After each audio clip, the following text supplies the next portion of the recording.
Today, I want to talk about something that has become an inseparable part of our lives, something that haunts us during quiet moments, lingers in the back of our minds, and often drives our actions without us realizing it. That is, our negative thoughts. In the modern world, with its fast-paced living, constant bombardment of information, and relentless pressures to succeed, our minds can easily spiral into negativity. Whether it's due to the comparison culture fueled by social media, the unending expectations placed upon us at work or in school, or the constant flood of bad news, we all struggle with the same thing: how to control our thoughts. Epictetus, a Stoic philosopher who lived over 2,000 years ago, provides us with timeless wisdom to handle this. Though he lived in a time vastly different from our own, his thoughts on how to distance ourselves from negative thoughts are more relevant than ever in today's world. Let me introduce you to what he called cognitive distancing, a powerful method that can transform how we deal with our inner struggles. We live in a world that is connected, yet isolated. Every day, we are bombarded by a never-ending stream of media. News about natural disasters, political unrest, and economic instability, alongside carefully curated posts of other people living seemingly perfect lives. This creates a toxic environment for our minds. We start feeling like we're not enough, that we don't measure up, or that the world is a dangerous and unpredictable place. Negative thoughts start to creep in. I'll never be successful. I'm not good enough. Things are only going to get worse. These thoughts multiply, and before we know it, they dominate our thinking. For many of us, these thoughts can even evolve into anxiety, depression, or anger. We feel out of control, believing that external events are determining our happiness. We tell ourselves that if only we had more money, more recognition, or better circumstances, we would finally be at peace. But Epictetus challenges this notion. Epictetus teaches us a crucial distinction. There are things we control and things we do not control. Most of the things that cause our suffering, like other people's opinions, circumstances beyond our reach, or past mistakes, are, in reality, beyond our control. What we can control is our own reaction, our own thoughts. He said, "Men are disturbed not by things, but by the view which they take of them." Let's pause on this point. Epictetus is not suggesting that external events don't matter. Of course, we care about our relationships, careers, and the world around us. What he is saying is that it's not the events themselves that cause distress, but the way we interpret them. Think about it. Two people could face the same difficult situation. Losing a job, for example. One person might spiral into despair, thinking they're a failure. Another might view it as an opportunity for a new beginning. The situation is the same, but the internal response is different. So how do we begin practicing this idea of cognitive distancing in our daily lives?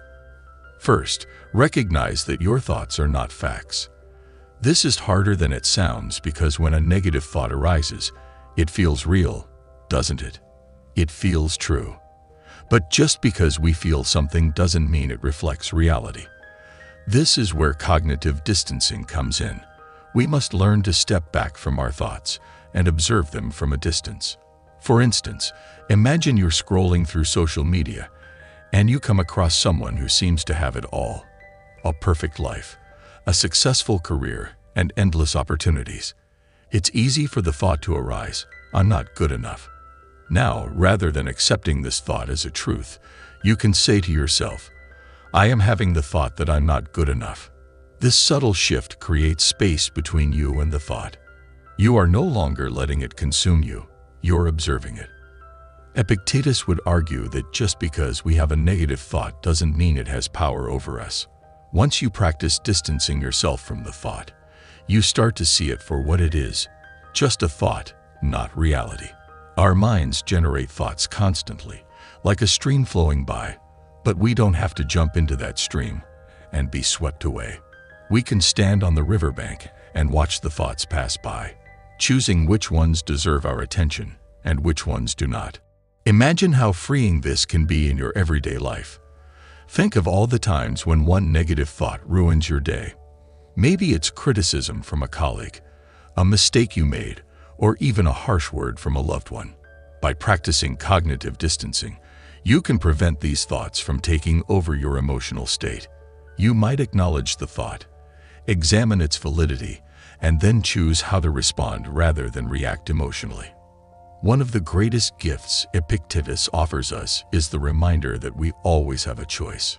You may not be able to control what happens around you, but you can control how you perceive it. This is not about denial or ignoring reality. It's about choosing the most constructive, empowering way to respond. In our world today, where it seems like negativity is amplified, this message is incredibly important. Many of us live as though we are at the mercy of our environment. If something goes wrong, we crumble. If someone criticizes us, we lose confidence. But cognitive distancing gives us back our agency. It reminds us that while we cannot control external events, we are always in control of our internal world. Now let's talk about practical steps. How can you start applying cognitive distancing in your own life today? First, mindfulness practice. Start a mindfulness practice where you set aside time each day to observe your thoughts without judgment. This could be during meditation, or even when you're taking a walk. The goal is to notice when a negative thought arises and label it. This is just a thought, not a fact. Second, journaling. Writing down your thoughts can also help with cognitive distancing. When you put a thought on paper, it becomes easier to analyze it rationally. Ask yourself, is this thought helping me? Is it based on evidence, or is it simply a reflection of fear or insecurity? Third, pause before reacting. When a negative thought arises, don't immediately react. Pause. Take a few deep breaths and create space between you and the thought. This simple act of pausing can stop you from being overwhelmed by your emotions and help you respond more calmly. Fourth, challenge the thought. Once you've created distance, challenge the thought. Ask yourself, is this thought really true? Am I jumping to conclusions or assuming the worst? By questioning your thoughts, you take back control over them. So, controlling negative thoughts is not about pretending they don't exist or forcing ourselves to be positive all the time.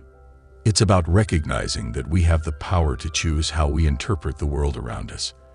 Epictetus' wisdom teaches us that while external events may be out of our control, our minds are our own to govern. By practicing cognitive distancing, we can prevent negative thoughts from dictating our emotions and actions. If next time you find yourself caught in a storm of negative thoughts, remember that you have the power to step back, observe, and choose a more constructive path. In this way, we can reclaim control over our minds and, ultimately, our lives. Here, as we explore another profound way to manage negative thoughts. In our previous discussion, we talked about cognitive distancing through the wisdom of Epictetus, learning how to separate ourselves from the immediate influence of negative thoughts. Now, I want to dive deeper into another equally powerful approach, one rooted in the teachings of Buddha: mindfulness and present focus. In this modern world, the mind is constantly being pulled in different directions. The pace of life is faster than ever before. We juggle multiple responsibilities, shifting from one task to another with hardly a moment to breathe. Even when we do find a quiet moment, our minds often refuse to cooperate. We replay past mistakes, worry about future uncertainties, and compare our lives with others. This habit of ruminating on the past or worrying about the future is a breeding ground for negative thoughts, often leading to feelings of anxiety, fear, and dissatisfaction. Here, I want to share how mindfulness, a concept that Buddha taught over 2 millennia ago, offers a way out of this mental chaos. And while it's an ancient practice, it holds the key to addressing many of the modern-day problems we face. Let's start by understanding the nature of our mind. Our minds are rarely still. They wander, often without permission, from the present moment to memories of the past or worries about the future. You might be sitting at your desk trying to complete a task, but your mind has already jumped to an upcoming meeting, or worse, to that embarrassing mistake you made weeks ago. This constant mental time travel generates a lot of unnecessary suffering. Buddha described the mind as being like a monkey, always restless, jumping from one thought to another without pause.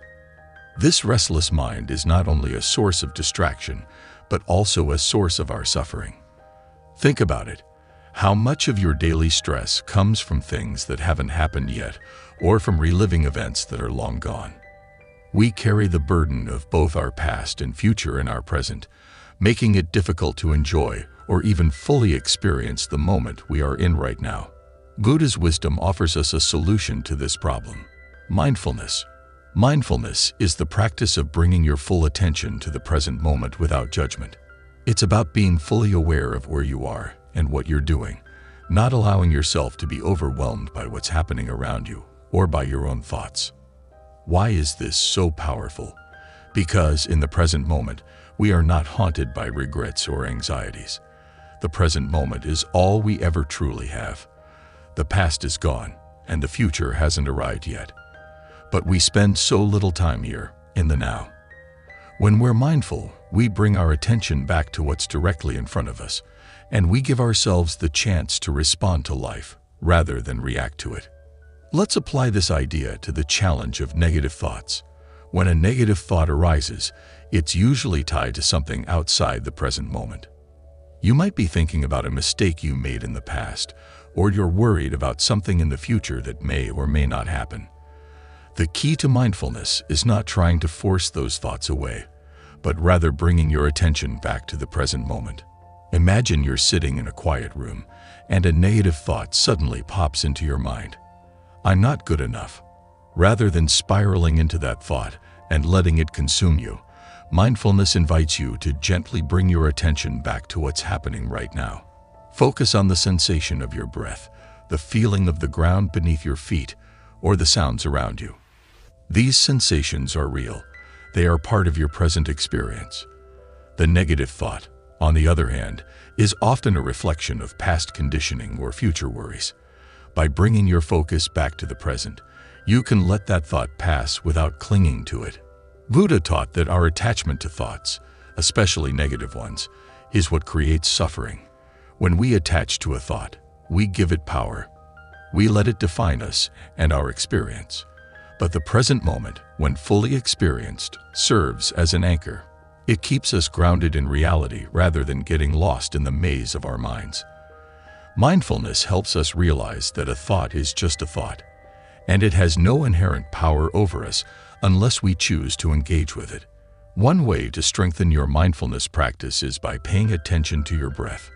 Your breath is always with you, always in the present. The simple act of focusing on your breathing can help you return to the here and now when your mind starts drifting into negativity. You might be surprised how much clarity you gain from this simple exercise. Let's try a brief exercise together. Right now, wherever you are, pause for a moment. Close your eyes if you feel comfortable doing so, and take a deep breath in. Hold it for a second, and then slowly exhale. As you do this, bring your awareness to the sensation of the air entering your body, filling your lungs, and then gently leaving your body. Try this a few times.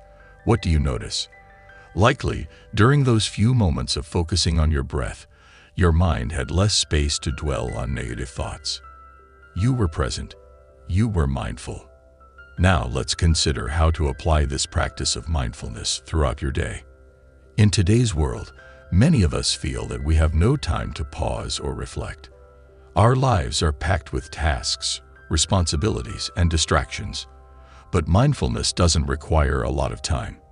It's not about sitting in meditation for hours on end. Although meditation can be a helpful practice, it's about finding moments throughout the day to bring yourself back to the present.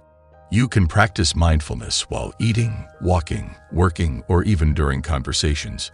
When you eat, for example, rather than rushing through your meal while thinking about the next task, focus on the taste, texture, and smell of the food in front of you. When you're walking, pay attention to the sensations in your body, the feeling of your feet connecting with the ground, the air on your skin, the sounds around you. When you're mindful, you're less likely to get caught up in unproductive thoughts. You create a mental space where negative thoughts don't automatically take hold. And when a negative thought does arise, you'll have developed the skill to observe it without judgment and return your focus to the present moment. The benefits of mindfulness go beyond just managing negative thoughts. When you're mindful, you experience life more fully.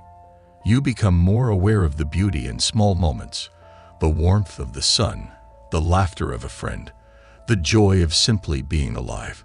You also become more resilient. When difficulties arise, as they inevitably will, you're better equipped to face them with a calm and clear mind. Mindfulness builds your emotional resilience by teaching you that you don't have to react impulsively to every thought or emotion that crosses your mind. By practicing mindfulness, you also foster a greater sense of self-compassion. So often, our negative thoughts are rooted in harsh self-criticism. We judge ourselves for not being good enough, smart enough, or successful enough. Mindfulness helps us recognize these thoughts without attaching to them or letting them define us. It encourages us to treat ourselves with the same kindness and patience we would offer to a friend. To wrap up this, mindfulness is not a magic solution that will eliminate all negative thoughts, but it is a powerful tool that helps us live in harmony with our minds. In a world filled with distractions and pressures, mindfulness offers us a way to return to ourselves, to the present moment, where we can find peace amidst the chaos. By focusing on what is real and immediate, we can prevent negative thoughts from overwhelming us and stealing our joy.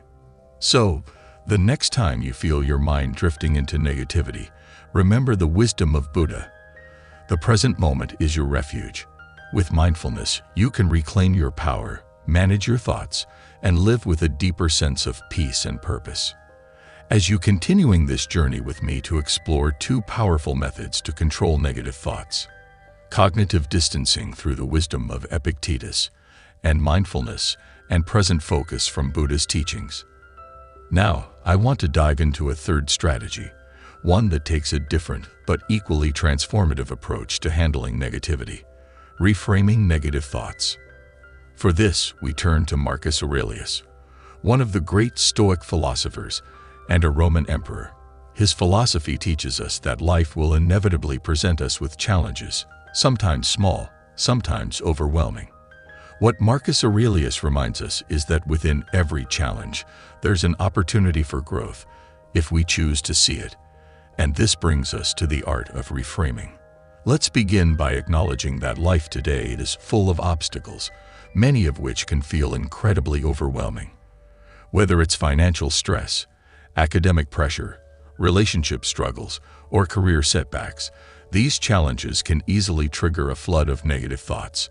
When something goes wrong, our instinct is often to see the situation as a failure or misfortune.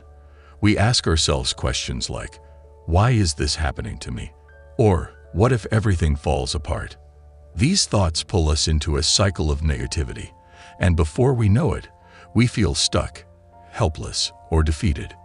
In a world that constantly tells us to chase success and perfection, failure or difficulty can seem unbearable. Social media, with its endless parade of achievements and highlights, makes this worse by feeding into our fear that we're not doing enough, or that others are handling life better than we are. This comparison can lead to frustration, envy, and a sense of inadequacy. In this mental space, negative thoughts grow and thrive. But Marcus Aurelius offers us a way to break this cycle. His approach is all about reframing, changing how we view our problems and transforming them into opportunities. Marcus Aurelius once wrote, "The impediment to action advances action. What stands in the way becomes the way." This idea may seem paradoxical at first. How can the very obstacle in our path also be the key to progress? But this is the essence of reframing. Marcus Aurelius teaches us that the things we view as negative or harmful can, with the right mindset, become opportunities for growth and self-improvement. Imagine a difficult situation. Perhaps you've been passed over for a promotion at work, or you faced a significant personal setback. The immediate reaction might be disappointment, frustration, or self-doubt. You might think, "I'll never succeed," or I'm just not good enough. These are the kinds of negative thoughts that can trap us. Reframing invites us to look at the situation differently. Instead of seeing the setback as purely negative, Marcus Aurelius would encourage us to ask, what can I learn from this? Or how can I grow because of this challenge? By shifting your perspective, you move from a place of defeat to a place of possibility. Reframing is not about denying reality or pretending that hardships aren't difficult. It's about recognizing that how we interpret those hardships is up to us. When we change our interpretation, we change our experience. For instance, let's say you failed an important exam or project. The negative thought might be, I'm not smart enough, or I'll never succeed. But through reframing, you can ask yourself, what did this experience teach me? Where did I go wrong, and how can I improve? This shifts your focus from failure to learning, from defeat to growth. The obstacle becomes a stepping stone toward future success, rather than a wall blocking your path. Marcus Aurelius believed that adversity is not something to fear, but something to embrace. He wrote extensively about how obstacles test our virtues, our patience, our resilience, our courage. And each challenge we face is an opportunity to practice those virtues. In his view, life is not about avoiding difficulty, but about using difficulty as a way to become a better version of ourselves. Now, how do we apply this technique of reframing to our daily lives, especially when we're in the grip of negative thoughts? First, recognize the negative thought for what it is. Maybe you've had a tough day, and your mind is flooded with thoughts like, I'm not good enough, or things will never get better. It's important to acknowledge the thought without judgment. Don't try to force it away. Simply recognize that it's there. Second, challenge the thought. Ask yourself, is this really true? Often, negative thoughts are exaggerated or distorted versions of reality. For example, the thought, I'll never succeed, might feel true in the moment, but when you step back and evaluate it, you'll likely realize that it's based on a temporary situation, not an unchangeable truth. Third, now comes the key step, reframing. Ask yourself, what opportunity does this situation present? Or how can this challenge help me grow? By doing this, you shift from focusing on what's wrong to focusing on what you can learn or how you can improve. This mental shift is incredibly powerful. Suddenly, the obstacle no longer feels like a dead end. It becomes a path forward. For example, if you're struggling with a difficult relationship, instead of thinking, this person is making my life miserable, you might reframe it as, this is an opportunity to practice patience and improve my communication skills. In this way, the relationship becomes a training ground for personal growth rather than a source of endless frustration. Marcus Aurelius faced incredible challenges as a Roman emperor: wars, political intrigue, personal loss. Yet, he used these obstacles as fuel for his growth. He viewed every difficulty as an opportunity to strengthen his character. This Stoic mindset, this ability to reframe life's difficulties, allowed him to navigate some of the most turbulent times with a sense of inner peace and purpose. In today's world, we can apply the same principle to our own lives. Whether we're dealing with personal failures, professional setbacks, or even global crises, we can choose to see these challenges as opportunities. They are not roadblocks to our progress, but rather the very path we need to walk to become stronger, wiser, and more resilient. In closing, reframing is about transforming your perception of obstacles from burdens into opportunities. Marcus Aurelius teaches us that the things we see as hindrances can become the very path to our growth. Every challenge, no matter how difficult, holds the potential for transformation if we choose to see it that way. The next time you encounter a setback, remember Marcus Aurelius' wisdom: what stands in the way becomes the way. Your greatest growth often comes from your greatest challenges. By reframing negative thoughts, you gain control over your mindset, transforming adversity into an opportunity for personal evolution. Thank you for your time and attention, and I hope these insights help you find strength in life's challenges. Thank you.